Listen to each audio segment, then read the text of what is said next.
On va commencer avec la première équation et on demande quand est-ce que la droite ici est plus petite que la racine carrée qui est juste là.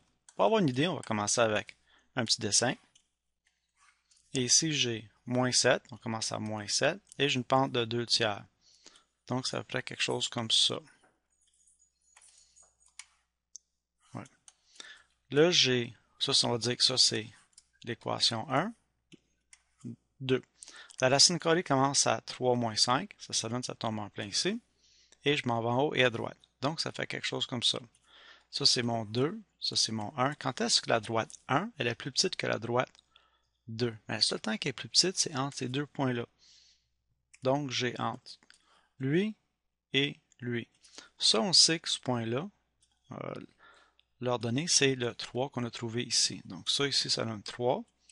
Et j'ai besoin de trouver l'intersection pour trouver l'autre point. Donc là, on commence, c'est qu'on trouve l'intersection de ces deux points-là, puis on veut la valeur de x ou de l'ordonnée. Donc, on commence ici. Première chose, on va enlever le moins 5 ici.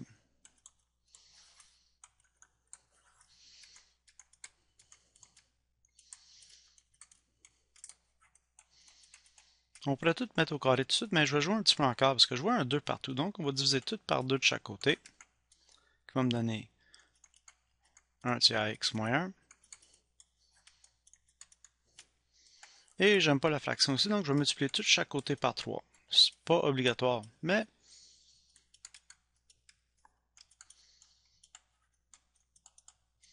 là, on peut tout mettre au carré, qui va me donner x au carré.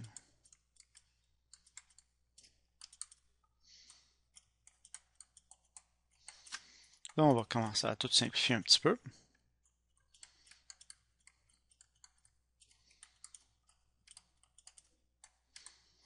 On va tout lancer du côté gauche. Le moins 9x ici, de chaque côté.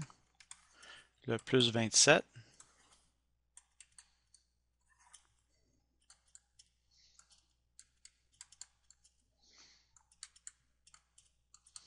Ok, là, on est rendu là. On cherche les deux valeurs de x qui vont satisfaire cette équation-là. Bien, on pourrait prendre la formule. A est égal à 1, B est égal à moins 15, C est égal à 36. Donc, faire le x égale b au moins b plus ou moins racine carrée b au carré moins 4ac. Ça, vous le savez, divisé par 2a. Ça, on peut faire ça. C'est votre choix. Ou on pourrait faire complétion de carré en lançant le 36 à droite, puis faire 15 divisé par 2 au carré. Ou, puisqu'on est en masse à secondaire 4, des fois, on peut juste simplement factoriser tout de suite. Et ça, je sais que c'est x moins 12, x moins 3. 3, ça, oui. Donc, les deux, il faut qu'il y en ait un ou deux qui soient égales à 0. Donc, x1 égale 12, x2 ici égale 3. Moi, je reviens ici. Mais ça donne que c'est 3, parce qu'on avait déjà le point d'intersection là. L'autre point d'intersection, c'est à 12. Donc, la réponse est de 3 à 12. La deuxième, j'ai moins 1, x plus 125 ici est plus grand que 2 parenthèses, blablabla. Et on va savoir quand est-ce que la droite 1 elle est plus grande que la droite 2. Bien, la droite 1, c'est une ligne droite qui descend à 45 degrés qui part à 125. Quand est-ce que celle-là est plus grande que l'autre? L'autre, on part à 3 moins 5 là, et on monte à droite. Donc, je veux quand est-ce que elle est plus grande que la 1 est plus grande que la 2, c'est entre les deux points-là. On commence à 3 ici, donc je sais que mon intervalle commence à 3, et ça en va jusqu'au point d'intersection ici. Donc, j'ai besoin de trouver le point d'intersection. Je commence avec le plus 5 de chaque côté. Ici, j'ai sorti le 4. Donc, ça ferait 2 avec un autre 2 qui me donne 4 ici. Là, j'ai tout fait au carré, qui me donne x au carré, blablabla, tout ça. Le 4, je le mets au carré. Simplifié à droite. J'ai tout lancé à gauche la forme générale. Et je m'en viens que a est égal à 1, b est égal à moins 276, c est égal à ça. Avec la formule, j'ai trouvé que x1 égale à 183, x2 égale à 92. J'ai deux réponses, laquelle que je vais utiliser. Je retourne. Pourquoi est-ce que j'ai deux réponses? Parce que ça, c'est comme une parabole qui continue ici. Donc, j'ai un autre point d'intersection ici qui n'existe pas. Et c'est la plus grande des deux x. Donc, lui, on va l'ignorer. On prend 92 qui est moins que 125. Ça a l'allure 92. Donc, ici, la réponse, ce serait 92.23. Pour la troisième question, j'ai transféré tout ici. Je l'ai envoyé à gauche. Parce que ça donne mieux, parce que là, je vais avoir une droite. Donc, j'ai moins 3x plus 20, moins 3x, moins 3 quarts x plus 20. quand est-ce que cette droite-là est plus petite que celle-là. Donc, j'ai fait mes dessins et j'ai une droite qui commence à 20 et qui descend à moins 3/4. Là, j'ai l'autre, la racine carrée qui commence à 3 et qui monte à gauche, en haut.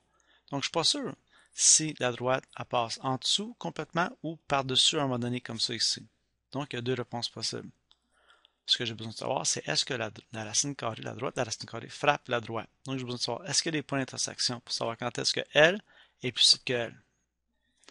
Alors, je viens ici, puis là, je commence. J'ai tout multiplié x 4 pour enlever le 4. Là, je trouve ça fatigant. Donc, j'ai fait ça comme ça.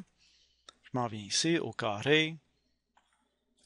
J'ai fait 64, ben, moins 25 fois ça. 64 fois la parenthèse me donne tout ça. J'envoie tout à gauche. Et j'ai mon A est égal à 9, B est égal à ça. Et j'ai utilisé la formule. J'ai trouvé que x1 est égal à ça, x2 est égal à ça. Là, je me dis, ça c'est de l'allure. Ben, si ça, c'est le point 3, moins 1.44, ouais, c'est moins 1.44. Et l'autre, c'est moins 123. Ouais, ça a de l'allure. J'ai peut-être fait des erreurs de calcul, mais ça, c'est grosso modo comment on le fait. Pour la dernière, j'ai commencé avec le dessin. J'ai une équation du troisième degré. Je sais que ça me donne une droite comme ça. C'est l'équation 1. Et la deuxième ici, j'ai une racine carrée qui commence à 0, 4 et qui va à gauche vers le haut. Donc, j'ai fait ça. Quand est-ce que la 1 est plus grande que la 2? Jamais. Donc, on va créer jamais.